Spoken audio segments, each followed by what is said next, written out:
আসসালামু আলাইকুম রহমতুল্লাহ।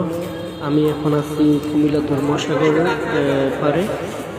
এখানে বসে দিয়ে মাছ ধরা চলতেছে। এখানে আসলে মাছ ধরা দেখাটা খুব ভালো লাগতেছে, খুবই ভালো উপভোগ করতেছি এবং আপনাদেরকেও দেখাবো। আসেন আমরা সামনের দিকে যাই।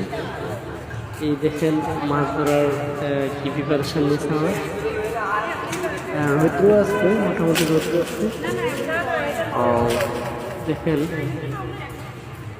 আমরা দেখেছি অনেক মাছ ধরেছে, বড় বড় তেলাপিয়া এবং সেই কোরাল মাছ ধর্মসাগরে। হয়তো টিকিট কেটেছে তারা মাছ ধরার জন্য। আসেন আপনাদেরকে দেখাই। দেখেন কি মাছ ধরে ফেলছে, মাছ আছে।